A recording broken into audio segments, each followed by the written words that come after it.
बिस्मिल्लाहिर्रहमानिर्रहीम। अस्सलाम वालेकुम डियर स्टूडेंट्स, आज का हमारा टॉपिक है the frequency dependence of permittivity. Students, हमने पिछले जितने भी टॉपिक कवर किए हैं, मिसाल के तौर पर हमने देखा था इलेक्ट्रोमैग्नेटिक वेव्स इन मैटर्स, या पिछले जितने भी टॉपिक कवर किए हैं उनमें ना हमने तीन चीज़ें पढ़ी थी। जो हमने मतलब कि परमिटिविटी, परमिएबिलिटी एंड कंडक्टिविटी, वो हमने देखा था। हम मतलब कि उनको कांस्टेंट्स देखते थे जितने भी हमने पिछले टॉपिक कवर किए हैं। अब ये टॉपिक जो है ना उन तमाम टॉपिक से ज़रा सा हट के है, मतलब कि ये टॉपिक हमें बताता है कि जो परमिटिविटी है ना, ये कांस्टेंट परमिटिविटी जिसे हम पहले कांस्टेंट मानते थे, वो कैसे फ्रीक्वेंसी पे डिपेंड करती है। पहले तो हम कहते थे कि परमिटिविटी कांस्टेंट है, अब हम बता रहे हैं कि ये कैसे फ्रीक्वेंसी पे डिपेंड कर रही है। तो ये टॉपिक जो है थोड़ा सा लेंथी भी है, थियोरेटिकल भी है, मैथमेटिकल भी है, लेकिन बहुत ही इजी है। आपने जो है वो से सुनना है, इंशाल्लाह आपको जो है ना चीज़ें क्लियर हो जाएंगी। अब देखें, in the previous sections we have seen that the propagation of EM waves, यानी कि electromagnetic waves, through the matter is governed by three properties, which are the constants: the permittivity epsilon, permeability mu, and conductivity sigma. बता रहे हैं कि जो हमने पिछले sections पढ़े हैं उनमें हमने कहा था कि ये तीनों चीजें जो है कांस्टेंट है। हमने इन तीनों चीजों को एज अ कांस्टेंट लिया था। These parameter are depends upon the frequency of wave. अब हमने ये देखना है कि ये जो पैरामीटर्स हैं ये फ्रीक्वेंसी पे कैसे डिपेंड कर रहे हैं। अब देखें, if the permittivity truly constant, then n is equal to under root E R. यानी कि अगर तो हम कहते हैं कि वाकई में परमिटिविटी जो है कांस्टेंट है, तो जो हमने एक परमिटिविटी का यानी कि रिलेटिव परमिटिविटी का एक वो पढ़ा है रिलेशन, कि वो रिफ्रैक्टिव इंडेक्स के यानी कि अप्रोक्सीमेटली इक्वल होती है। तो रिफ्रैक्टिव इंडेक्स को भी इक्वल होना, कांस्टेंट होना चाहिए इस रिलेशन के मुताबिक। अब देखते हैं हम कि refractive index should be constant, but we know that in optics refractive index n is function of wavelength। लेकिन हम जो है ना जानते हैं कि ऑप्टिक्स में हमने पढ़ा है कि जो रिफ्रैक्टिव इंडेक्स होता है वो वेवलेंथ पे डिपेंड कर रहा होता है, यानी कि वो कांस्टेंट नहीं होता।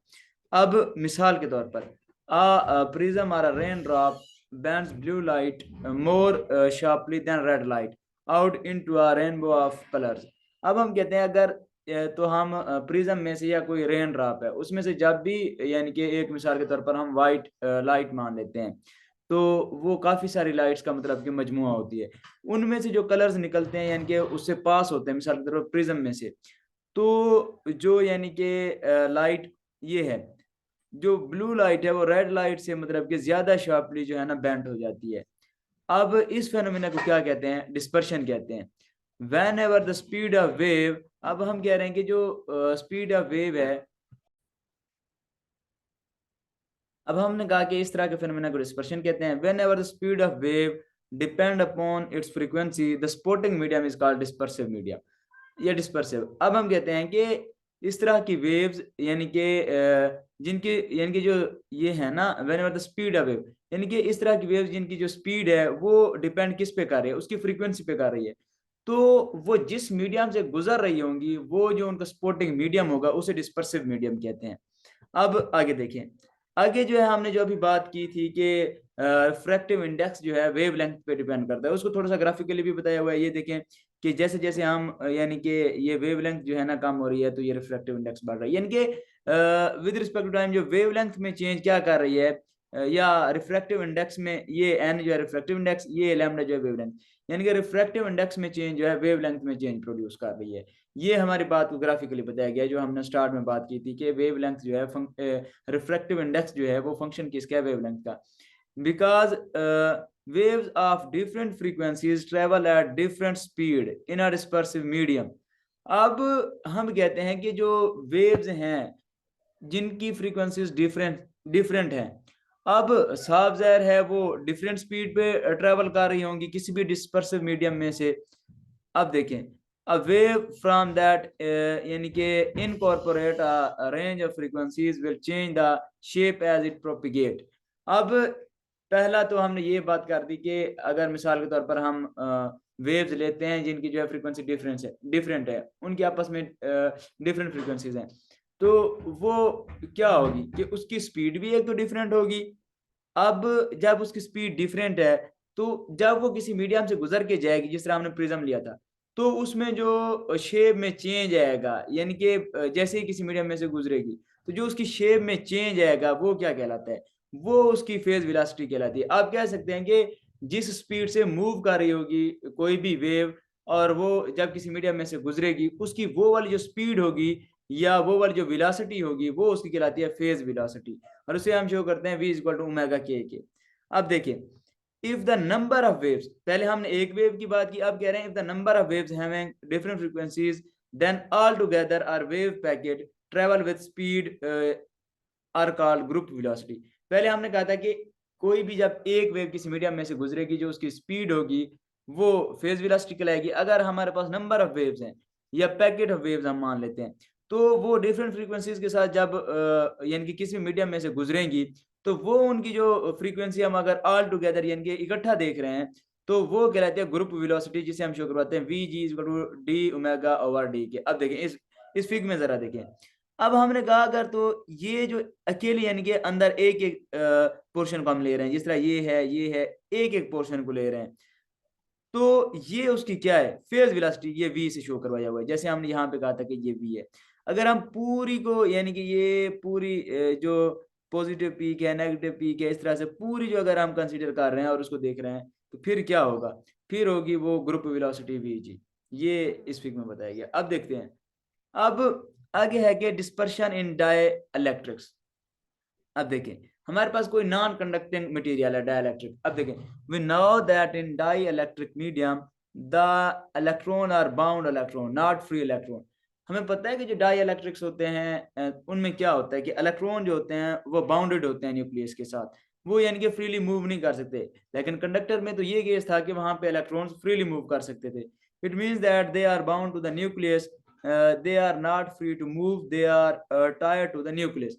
वही बात कि वो न्यूक्लियस के साथ जुड़े हुए होते हैं, वो फ्री नहीं होते कि मतलब इजीली जो है वहां से मूव कर सके। An electron attach to the nucleus with spring.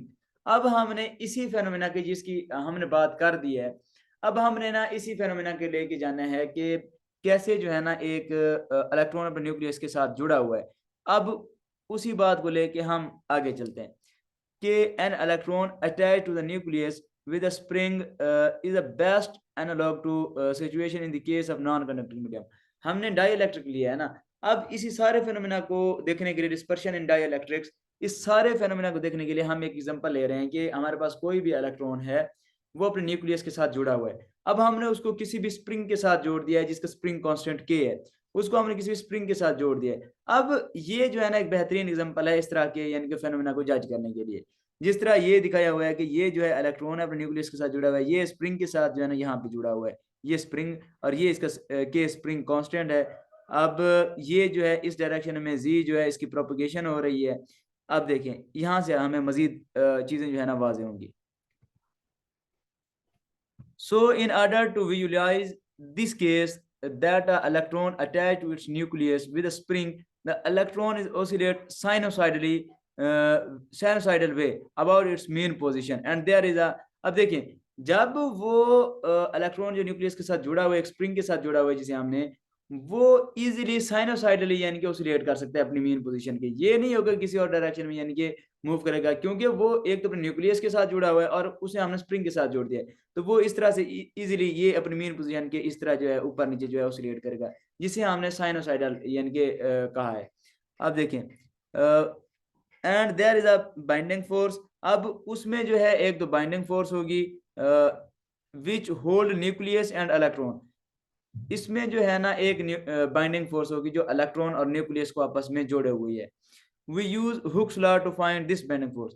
अब हम क्या करते हैं कि हुक्स लॉ यूज करते हैं बाइंडिंग फोर्स को निकालने के लिए। इससे पहले मैं थोड़ा सा आपको बता देता हूँ कि इसमें कौन कौन से फोर्सेस हो सकती हैं। जब एक न्यूक्लियस अपने न्यूक्लियस के साथ जुड़ा और उसके हमने एक स्प्रिंग के साथ अटैच किया है, तो उसमें क्या होगा, एक तो उसमें हम कहते हैं कि बाइंडिंग फोर्स होगी जिसने न्यूक्लियस और इलेक्ट्रॉन को जोड़ा हुआ है।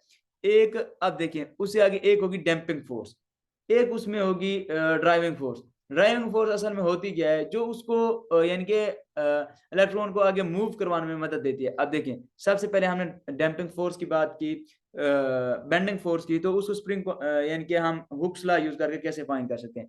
F binding is equal to minus K, हमने पढ़ा था कि फोर्स यानी कि spring constant minus K equal होगी, F binding is equal to minus K spring X. अब देखें के इज इक्वल टू होता है ओमेगा नॉट स्क्वायर एम, ये आ गया ओमेगा नॉट स्क्वायर, ये माइनस एम एक्स के, ये तो हमारे पास बाइंडिंग फोर्स आ गई। अब ये ओमेगा नॉट क्या है, ओमेगा नॉट है natural frequency of the oscillation, जिसे omega nought is equal to k over m के होता है। अब हमारे पास दूसरी फोर्स है एफ डैम्पिंग, वो होती है minus M gamma D X over D T, ये आ गया M gamma D X over D T, ये डैम्पिंग की फोर्स हो गई। अब गैमा क्या है, इसमें डैम्पिंग कोफिशिएंट है। अब तीसरी फोर्स कौन सी है, ड्राइविंग फोर्स, ये है हमारे पास F driving is equal to q E, या हम कह सकते हैं q E nought cos omega T के। F driving is the basically force which help electron to, ये कॉस ओमेगा टी मतलब कि ये ओमेगा जो है हमारे पास क्या शो कर रहा होगा, ओमेगा शो कर रहा होगा जब इलेक्ट्रोमैग्नेटिक वेव्स यानी कि जिस फ्रीक्वेंसी के साथ किसी भी मीडियम में एंटर होती हैं। अब देखें हमने ये कॉस ओमेगा टी इस वजह से लगाया कि हमने ऑसिलेशन जो है हमने साइनोसाइडली ली है, तो उसकी वेरिएशन को शो करवाने के लिए हम cos ओमेगा टी लेंगे। अब एफ ड्राइविंग हमने कहा Q E zero cos omega T की इक्वल होगी। F driving is the basically force which help electron to oscillate and provide electric and magnetic field. हमें पता है कि जो इलेक्ट्रोमैग्नेटिक वेव्स होती हैं वो इलेक्ट्रिक फील्ड और मैग्नेटिक फील्ड पर कंसिस्ट करती हैं। तो जो एफ ड्राइविंग फोर्स है वो बेसिकली उस मदद देती है इलेक्ट्रॉन को आगे मूव करने के लिए, या तो उसको इलेक्ट्रिक फील्ड के जरिए या तो मैग्नेटिक फील्ड के जरिए प्रोवाइड करके। So the force is according to Newton second law. अब हमें पता है कि जो फोर्स होती है न्यूटन सेकंड लॉ के मुताबिक F is equal to m a की होती है। एक्सेलरेशन जो होता है double derivative in displacement with respect to time आएगा, तो F is equal to m as it is, a की जगह हम लिखेंगे डी स्क्वायर एक्स और डी टी स्क्वायर। अब देखें एक तो हमारे पास फोर्स का रिलेशन ये है, एक हमारे पास फोर्स का वो रिलेशन था जिसमें तीन फोर्सेज आ रही थी, एक बेंडिंग फोर्स, एक डैम्पिंग फोर्स, एक ड्राइविंग फोर्स। अब देखें इस जो एफ टोटल है वो इसके इक्वल है, यानी कि M D square X D T square के। अब हमने क्या करना है, वो जो हमारे पास तीन फोर्सेज आई थी इनके इक्वल करना है, यानी कि तीनों को एम डी स्क्वायर एक्स और डी टी स्क्वायर, एफ हमारे पास bending plus F damping plus F driving force. अब तीनों का रिलेशन यहाँ पे लिखें, वहां पे देखा था हमने यहाँ पे माइनस था, यानी कि जो हमारे पास कौन सी थी बेंडिंग और डैम्पिंग फोर्स थी, यहाँ पे माइनस आ रहा था, और यहाँ पे जो हमारे पास ड्राइविंग फोर्स थी वो प्लस की थी। तो इनको हम अगर दूसरी तरफ ले जाएं तो ये पॉजिटिव की हो जाएंगी, Q E zero cos omega T हो जाएगा। अगर हम इसको पूरे रिलेशन में ये देखिए एम आ रहा है, इसको एम पे डिवाइड कर दें तो डी स्क्वायर एक्स और d T square plus omega naught omega zero square x और प्लस एम गामा डी, ये एम कट जाएगा गामा डी एक्स और डी टी, और यहाँ पे आएगा क्यू और एम, ये इस तरह से रिलेशन आ जाएगा हमारे पास जब एम पे डिवाइड किया। We can consider that this is the real part of the complex equation. अब हम कहते हैं कि ये जो हमारे पास इक्वेशन आई है ना, ये क्या है, ये हमारे पास है रियल पार्ट कम्प्लेक्स इक्वेशन का। अब हमने क्या लिखना है, देखिए the solution of this equation. अब ये जब रियल पार्ट है कम्प्लेक्स इक्वेशन का, तो इसका सोल्यूशन क्या होगा, ये हमने क्लासिकल मैकेनिक्स में भी पढ़ा है स्प्रिंग कांस्टेंट्स के केस में। तो उसमें जो यानी कि सोल्यूशन होता है वो X of T is equal to X naught E iota gamma T के होगा। अब देखें when this solution put in equation 2, अगर हम ये एक्स ऑफ टी की वैल्यू यहाँ पे पुट करते हैं इस इक्वेशन में, तो हमारे पास एक्स नॉट की वैल्यू आएगी Q over M omega naught square minus omega square minus iota gamma E zero के, ये हमारे पास आएगी जब इक्वेशन 2 में जो है ना हम पुट करेंगे। तो जब ये एक्स ऑफ टी की वैल्यू यानी कि D square over D T square, यहाँ पे ब्रैकेट में एक्स की वैल्यू ये पुट करें हम ये वाली, इसी तरह यहाँ पे भी एक्स की वैल्यू ये, मतलब कि जहाँ जहाँ पे एक्स आ रहा है उसकी वैल्यू ये पुट करें, तो हमारे पास एक्स नॉट की वैल्यू आएगी Q over M omega naught square minus omega square minus iota gamma omega, और साथ में मल्टीप्लाई हो रहा है हमारे पास ई जीरो। अब हमने बताना है कि हमारे पास यानी कि यहाँ पे जो चीज़ें यूज हो रही हैं जैसे ओमेगा है, गामा है, क्यू एम है, ये क्या चीज़ें। अब ओमेगा नॉट हमारे पास क्या होगा इस केस में, वो तो है नेचुरल फ्रीक्वेंसी। अब जो ओमेगा है वो मैंने आपको पहले बताया कि ये ड्राइविंग फ्रीक्वेंसी होती है, और फ्रीक्वेंसी ऑफ इलेक्ट्रोमैग्नेटिक वेव्स या तो ड्राइविंग फ्रीक्वेंसी या फिर फ्रीक्वेंसी ऑफ इलेक्ट्रोमैग्नेटिक वेव्स, या फिर अब आगे हमारे पास है गामा। गामा हमारे पास डैम्पिंग कोफिशिएंट था या कांस्टेंट था, so we got the displacement of electron from its mean position. ये जो हमारे पास एक्स ऑफ टी की वैल्यू आई है, जिसे हमने Q over M over omega square minus omega naught square minus iota gamma omega लिखा है, ये हमारे पास है असल में डिस्प्लेसमेंट, यानी कि उस इलेक्ट्रॉन का उसके मीन पोजीशन से, यानी कि जो हमने फिगर बनाई थी यहाँ पे, इसकी मीन पोजीशन थी वो इस तरह साइनोसॉइडली जो है मूव कर रहा था, वो मीन पोजीशन से उसका है displacement. So the real part of complex dipole moment is, अब हमने जो है ना हमारा अब देखें now how we get the dipole moment, we know that dipole moment is charge पर टाइम डिस्प्लेसमेंट। अब हमारे पास अगर डिस्प्लेसमेंट आ गया है तो हम उसे क्या फाइंड कर सकते हैं, हम उसे डाइपोल मोमेंट फाइंड कर सकते हैं। वो किस तरह से, हमें पता है कि जो डाइपोल मोमेंट होता है वो क्या होता है, वो होता है असल में चार्ज पर टाइम डिस्प्लेसमेंट, यानी कि Q x tilde T, x tilde की हमने वैल्यू फाइंड की है, वो जो क्यू ओवर एम थी, और चार्ज जब वो क्यू और इसका ये वाला क्यू, वो क्यू स्क्वायर हो जाएंगे। अब देखें, so the real part of complex dipole moment is equal to p tilde t is equal to q x tilde t is equal to q square, वो ये भी क्यू यहाँ पे एक था, ये वाला क्यू, वो हो जाएगा Q square over M omega naught square minus omega square minus iota gamma omega, और यहाँ पे आ गया E zero E minus iota omega T के, क्योंकि ये रियल पार्ट है तो यहाँ पे ये चीज आ जाएगी अयोटा ओमेगा टी के। अब देखें, this is the dipole moment for single electron oscillation due to driving force provided by external electromagnetic waves. अब ये चीज हमारे पास क्या है, ये है सिंगल इलेक्ट्रॉन की ऑसिलेशन को दिखाने के लिए डाइपोल मोमेंट, और वो किस तरह से, यानी कि वो किस वजह से हुई, वो हुई ड्राइविंग फोर्स की मदद से, जो किसने प्रोवाइड की, उसे जो एक्सटर्नल ईएम वेव्स थी, इलेक्ट्रोमैग्नेटिक वेव्स थी। अब हम आगे देखते हैं, and for a molecule having more than one electron, अब अगर हम एक मॉलिक्यूल कंसीडर करते हैं जिसमें एक से ज्यादा इलेक्ट्रॉन है, तो जब उनकी डिफरेंट फ्रीक्वेंसीज होंगी तो उसके लिए डाइपोल मोमेंट की यानी कि फार्मूला क्या होगा, तो उसमें होगा यानी कि एन आ जाएगा, वो नंबर ऑफ इलेक्ट्रॉन्स को शो करेगा, n q square over m. बाकी यहाँ पे जो है यानी कि ये जो चीज है इस फार्मूले में एन क्यू स्क्वायर एम ये बाहर आ जाएगा, यहाँ पे एन आ जाएगा ओवर एम, यहाँ पे आ जाएगा एफ ऑफ जे। अब देखें ये जो है एफ ऑफ जे, ये summation j F of j over omega j square minus omega square minus iota gamma j और ई जीरो टिल्डे के। अब देखें हमने बताना है कि यहाँ पे कौन कौन सी चीजें यूज हुई हैं और वो क्या चीजें हैं। यहाँ पे एक तो हमारे पास ये एफ ऑफ जे यूज हुआ है, वो क्या है, there R F of J electron with frequency, ये यानी कि नंबर ऑफ इलेक्ट्रॉन्स को शो करवा रही है, और फ्रीक्वेंसी ये जो है ओमेगा जे ये फ्रीक्वेंसी को शो करवा रहा है, एंड डैम्पिंग ये जो गामा जे है वो डैम्पिंग कोफिशिएंट है in each molecule, and n is the number of molecule per unit volume, जो एन है वो number of molecule per unit volume को शो करवाता है। अच्छा, एक तो हमारे पास P की इक्वेशन आ गई है, ये एक हमारे पास पता है हमें कि P पोलराइजेशन इक्वल होती है एप्सिलॉन एक्स ई के।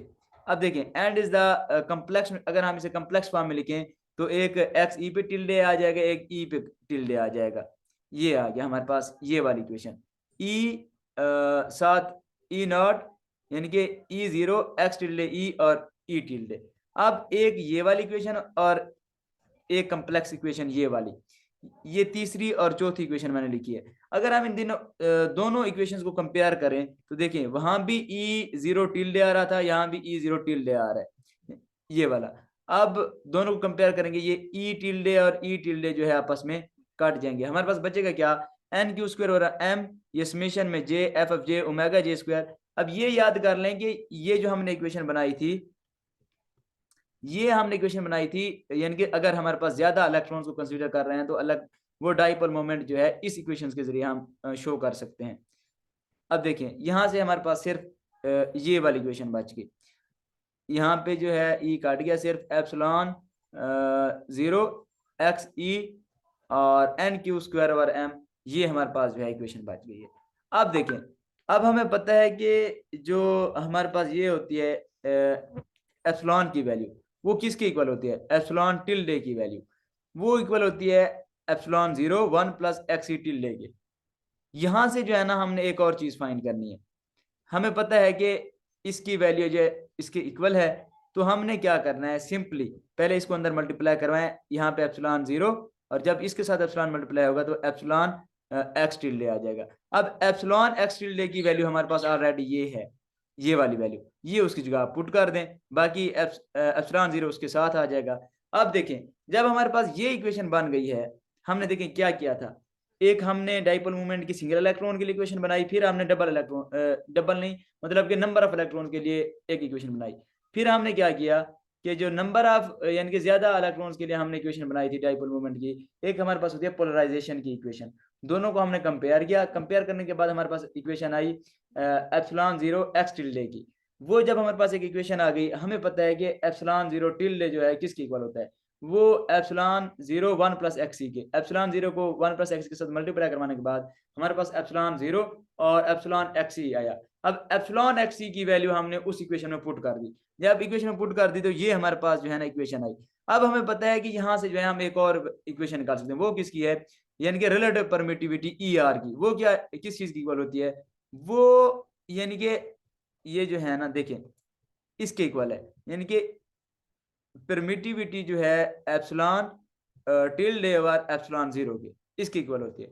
अब ये हमारे पास किसकी इक्वेशन थी, ये पूरी जो हमारे पास इक्वेशन आई थी वो थी एप्सिलॉन 0 की। अब देखें जब हमने इसको जो है डिवाइड किया किस पे, एप्सिलॉन 0 पे, इस पूरी इक्वेशन को, तो ये एप्सिलॉन 0 से काट जाएगा, सिर्फ 1 बचेगा, यहाँ पे जो है एप्सिलॉन 0 आ जाएगा m के साथ। अब वही हुआ, देखें ये रिलेटिव परमिटिविटी की वैल्यू आ गई जब इसके साथ हमने एप्सिलॉन 0 पे डिवाइड किया, F of j omega j square minus omega square minus iota gamma j. ये देखें, अब देखें and the wave equation for dispersive medium. अब हमें पता है कि जो वेव इक्वेशन है किसी भी डिस्पर्सिव मीडियम के लिए, डिस्पर्सिव मीडियम के लिए वो ये होती है, del square e is equal to epsilon mu naught partial square e tilde और पार्शियल टी स्क्वायर। ये किसके लिए, ये है हमारे पास वेव इक्वेशन किसी भी डिस्पर्सिव मीडियम के लिए। अब देखिए हमें ये चीज पता है, अगर हम इसकी वेव इक्वेशन यानी कि लिखना चाहें तो वो इस तरह से होगी, E Z of T E tilde Z of T E not tilde E iota के जी माइनस ओमेगा टी के, ये हमारे पास होती है। अब हमें पता है इसमें से कि एक तो हम यहाँ से क्या फाइंड कर सकते हैं, जो के कम्प्लेक्स यहाँ पे आता है, यहाँ पे कम्प्लेक्स था यहाँ पे यानी कि टिल्डे था, वो किसके इक्वल होता है, epsilon mu naught under root के, और ओमेगा जो है बाहर आता है। अब देखें एक तो इस चीज के इक्वल होता है, एक हमें पता है जो कापा होता है यानी के जो होता है टिल्डे, वो इक्वल होता है के प्लस आयोटा के, यानी कि एक रियल पार्ट ये वाला, एक इमेजिनरी पार्ट, इसको हम इस तरह से लिख सकते हैं। फिर हमने क्या करना है, इसी चीज को जो है ना इस इक्वेशन में लिखना है। ये हमने पिछले भी जितने तकरीबन 2 से 3 टॉपिक किए हैं उनमें सब में हमने ये चीज फाइंड की थी, जब इसमें हम वैल्यू पुट करते थे तो हमारे पास जो रिलेशन आता था वो कुछ इस तरह से आता था, E Z F T E not E minus के जी और ई आयोटा के जी माइनस ओमेगा टी के। जब हमने ये पुट की इस इक्वेशन में, यानी कि के की जगह हमने पुट किया के प्लस आयोटा के, ये वैल्यू आई। अब हमें इस इक्वेशन से एक और चीज पता चलेगी, वो क्या है, वो हमें पता है कि इंटेंसिटी डायरेक्टली प्रोपोर्शनल किसकी होती है, स्क्वायर रूट ऑफ एम्पलीट्यूड के। तो फिर देखें ये उसका एम्पलीट्यूड हो गया, ये वाला इंटेंसिटी हमारे पास आई होती है, आई डायरेक्टली प्रोपोर्शनल ई 0 स्क्वायर ई माइनस स्क्वायर जब आएगा, पहले के जी था तो -2 के जी हो जाएगा। तो ये हमारे पास जो है ना इंटेंसिटी की इक्वेशन आ जाएगी, I directly proportional to E nought square e -2 k जी के। अब हम देखें, अब हमें जो है इस रिलेशन से क्या चीज पता चल रही है, ये जो है ना एक्सपोनेंशियली डिक्रीज हो रहा है, यानी कि फंक्शन अब किस तरह से, as exponentially decreasing this is the. अब ये फेनोमेना क्या कहलाता है, ये असल में फेनोमेना कहलाता है absorption, when the electromagnetic waves propagate in dielectric medium it's intensity decrease exponentially. यानी कि जब भी इलेक्ट्रोमैग्नेटिक वेव्स प्रोपिगेट करती हैं डाइइलेक्ट्रिक मीडियम में, तो उस टाइम क्या होता है, उसके हम कहते हैं कि जो एम्पलीट्यूड है उसमें यानी कि एक्सपोनेंशियली डिक्रीज आ रहा होता है, तो इसको हम कहते हैं एब्जॉर्प्शन। अब आगे चलते हैं, ये हमारे पास है आई इक्वल टू, ये हमारे पास वैल्यू आई थी। अब देखें हमारे पास ये था ना I equal to E nought square e -2 k जी। अब हम कहते हैं कि जो ये है ना ये -2 के, ये इक्वल होता है अल्फा के, और वो कहलाता है एब्जॉर्प्शन कोफिशिएंट। ये देखें अल्फा इज इक्वल टू 2 के, और ये जो है एब्जॉर्प्शन कोफिशिएंट कहलाता है। अब देखिए हमारे पास फिर हमने सिर्फ 2 के की जगह माइनस अल्फा लगा दिया, ये आ गया। एंड रिफ्रैक्टिव इंडेक्स, अब हमें पता है कि एक और चीज भी फाइंड कर सकते हैं, वो क्या है, रिफ्रैक्टिव इंडेक्स है। वो किस तरह से, n is equal to c over v के इक्वल होता है, सी हमारे पास ओमेगा ओवर के इक्वल होता है, जब ये के ऊपर जाएगा तो सी के ओवर ओमेगा, यानी कि एन इज इक्वल टू सी के ओवर ओमेगा के इक्वल है। अब हमने सबसे पहले के फाइंड करना है, के की वैल्यू, तो के की पहले ही मैंने आपको बताया कि किसके इक्वल होता है, epsilon mu naught under root में और ओमेगा बाहर, जिस तरह से ये है, ये देखें। अब ये जो है ना एप्सिलॉन टिल्डे ये इक्वल होता है रिलेटिव परमिटिविटी यानी कि टिल्डे और एप्सिलॉन जीरो के, ये हमने उसकी वैल्यू पुट कर दी और म्यू नॉट आ गया साथ में और ओमेगा बाहर है। अब देखें, अब हम कहते हैं कि ये जो है ना एप्सिलॉन जीरो और म्यू नॉट ये किसकी इक्वल होता है, 1 ओवर सी के इक्वल होता है। ये हमने पहले भी पीछे टॉपिक में भी किया है। जब आप तरतीब से टॉपिक करेंगे कवर, तो इन चीज़ों को जो है जहन में रखिएगा, हर एक चीज़ जो है अगले टॉपिक से रिलेट कर रही है, हर एक वैल्यू हर एक फंक्शन। जिस तरह हमारे पास वेव इक्वेशंस हैं, जिस तरह हमने मोस्ट इंपॉर्टेंट जो है हमारे पास एक इक्वेशन हमने बनाई थी मोनोक्रोमेटिक प्लेन वेव में, वो थी कि हम या तो यानी कि अगर हमारे पास इलेक्ट्रिक फील्ड दी हुई हो तो हम मैग्नेटिक फील्ड की डायरेक्शन सेट कर सकते थे या बता सकते थे, या मैग्नेटिक फील्ड की मदद से इलेक्ट्रिक फील्ड जज कर सकते थे। वो ऑलमोस्ट 3-4 अगले टॉपिक में यूज होती है। इन तमाम चीज़ों को देख लीजिएगा। अब देखें, अब हमने इसकी जगह इसकी वैल्यू पुट करनी है, तो हमारे पास आएगा ई आर अंडर रूट में ये ओमेगा और इसी जगह 1 ओवर सी, तो ओमेगा ओवर सी के इक्वल हो जाएगा। अब देखें यहाँ से हमारे पास किसकी वैल्यू आई है, यानी कि के कम्प्लेक्स की वैल्यू आई है।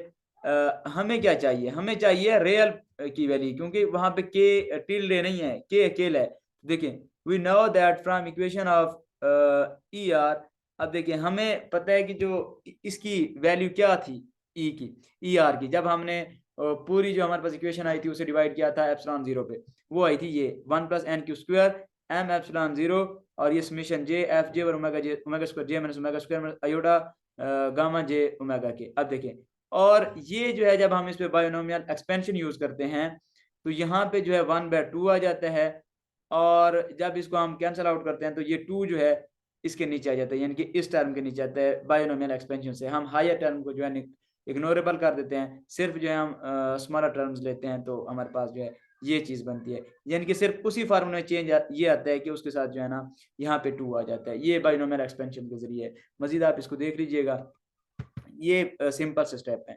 अब देखें, हमने कहा कि हमें क्या चाहिए, रियल पार्ट चाहिए। यहाँ पे के जो है फील्ड है यानी कि इमेजिनरी है, तो we need real part. So real part के लिए हमें पता है, हम पीछे जितनी भी क्लासेस हैं उसमें पढ़ चुके हैं कि जो हमारे पास फंक्शन होता है यानी कि कोई भी चीज, जिस तरह ये हमें दिया हुआ है एफ एफ जे, इसको हमने क्या करना है, इसकी यानी कि एक मरतबा यहाँ पे प्लस डाल के, यानी कि इमेजिनरी पार्ट के साथ प्लस डाल के उसके साथ मल्टीप्लाई भी करना होता है, डिवाइड भी करना होता है। तो मैंने ये थोड़ा सा डायरेक्ट स्टेप किया है, अगर आप दोबारा करना चाहें तो खुद कर लीजिएगा। ये देखें, असल चीज है ये, हमने इस चीज को रहने दिया है क्योंकि हमें जो फंक्शन की फॉर्म में दिया हुआ है ये चीज है। तो एफ एफ जे हमने लिखा है omega square j minus omega square minus iota gamma j omega के, इसके साथ जब हम मल्टीप्लाई करेंगे तो यहाँ पे प्लस आ जाएगा जिसके साथ इमेजिनरी है, ये मल्टीप्लाई कराएं तो ये वाली सारी चीज यानी कि एफ एफ जे के साथ आ जाएगी। ये देखिए omega square j minus omega square plus iota gamma j omega के, और जब इसके साथ मल्टीप्लाई करेंगे एक मरतबा इसका स्क्वायर हो जाएगा यानी कि omega square j minus omega square का, एक मरतबा इसका स्क्वायर हो जाएगा यानी कि हमारे पास आएगा ये प्लस ये जो है gamma square j minus omega square. जब अगर आप इसको अलग अलग करके भी लिख सकते हैं, किस तरह से, एक मरतबा एफ एफ जे ये टर्म और ये कंप्लीट टर्म नीचे वाली, एक मरतबा अयोटा गामा जे और ओमेगा और ये पूरी कंप्लीट टर्म आ जाएगी। ये देखिए, सिर्फ हमने क्या किया है कि इसका एक मरतबा यहाँ पे प्लस डाल के मल्टीप्लाई करवाया और डिवाइड करवाया है, उसको सिंप्लीफाई किया। सिंपली जब उसको आपने ये वाली टर्म पूरी ऊपर चली जाएगी, इन दोनों का जो है एक मरतबा इसका स्क्वायर आएगा एक मरतबा इसका स्क्वायर आएगा। फिर आप अलग अलग करके भी लिख सकते हैं, इसको लिख के ये पूरी का स्क्वायर और इसका स्क्वायर एक मरतबा, फिर ये वाली गामा जे वाली इक्वेशन लिख के ये पूरी का स्क्वायर, जिस तरह यहाँ पे लिखा हुआ है ये देख लें, अलग अलग करके मैंने लिखा है। अब देखें, अब हमारे पास जो है ना रियल पार्ट आ गया। अब देखें, हाँ अब हमें यहाँ से रियल पार्ट और इमेजिनरी पार्ट निकालना है, तो वो किस तरह से होगा, के इज इक्वल टू, हमने जब वैल्यू में पुट किया ओमेगा सी 1 प्लस, ये इसी इक्वेशन में पुट किया हमने, ये वाली जो है हम यहाँ पे जो है ना इसकी पूरी की इक्वेशन पुट करनी है, 1 plus N q square 2m epsilon f f j. ये देखें, ये पहले ये वाली टर्म आ गई, जब ये टर्म पुट की उसके बाद जो है हमने दूसरी मरतबा ये जिसके साथ यानी कि आयोटा आ रहा है वो वाली वैल्यू पुट की उसमें, जब ये वाली वैल्यू पुट की तो हमें ना एक चीज पता चली, उसमें जो है ये आएगा। अब यानी कि ये जो है फर्स्ट टर्म, जिसमें जो है यानी कि हमारे पास था ना एफ जे गामा जे ओमेगा, और एक है एफ एफ जे omega square j minus omega square, ये वाली टर्म जो है ये हमारे पास रियल पार्ट होगा इसका, और ये जो है आयोटा वाली, ये आयोटा के वाली, ये इमेजिनरी पार्ट होगा इसका। अब देखिए हमें जो हमारी कंडीशन थी, हमें रियल पार्ट चाहिए, तो रियल पार्ट निकालने के लिए हमने क्या करना है, now we find the n. अब रिफ्रैक्टिव इंडेक्स में उसका यानी कि के की वैल्यू पुट कर देनी है, एन इज टू सी के सी और ओमेगा लिख के, ये पूरी जो है ना यहाँ तक हमने पुट करनी है इक्वेशन अपनी, यहाँ तक रियल पार्ट तक। जब ये हमने पुट करनी है तो देखें सी और ओमेगा एक ये है, और ऑलरेडी इसमें ओमेगा और सी है, और ये हमारे पास सी और ओमेगा, ये तो काट जाएंगे आपस में, सिर्फ क्या बचेगा, ये वाली टर्म बच जाएगी यहाँ तक, ये वाली टर्म। देखिए n 1 + n³ square 2m epsilon summation f of j omega square j minus omega square j minus omega square का स्क्वायर और plus gamma square omega square, ये हमारे पास आई है रिफ्रैक्टिव इंडेक्स की वैल्यू। अब हम यहाँ से एक और चीज भी निकाल सकते हैं, वो क्या है, एंड द वैल्यू ऑफ कापा और इमेजिनरी पार्ट्स। कापा की हमने कहा था इक्वल टू ये देखें हमारे पास है ना 2 अल्फा इक्वल टू 2 कापा के इक्वल था।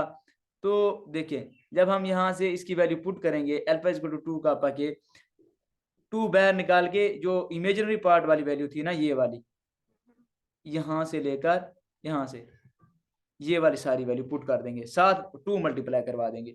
जब 2 मल्टीप्लाई करवाएंगे, ये देखें 2 ओमेगा ओवर सी एन की उसके 2m एप्सिलॉन, ये वाली वैल्यू जो इमेजिनरी थी, तो इसको अंदर ले जाएं, तो अगर ये वाला ओमेगा और ये वाला ओमेगा आप पहले लिखते हैं, तो 2 omega square n q square, ये देखें नीचे 2m और ये वाला सी एप्सिलॉन 0, और ये वाली वैसी की वैसी इक्वेशन आ गई, ओमेगा ये जो है इसके साथ मल्टीप्लाई हो गया, ये 2 से कट जाएगा, हमारे पास बचेगी ये वाली चीज बकाया।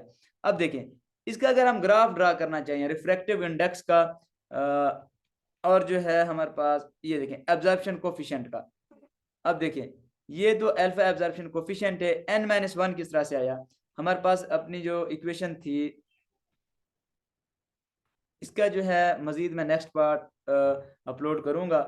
अभी जो है टाइम इसका मीटिंग का एंड होने वाला है, मैं इसका आगे जो है ना अपलोड करता हूँ।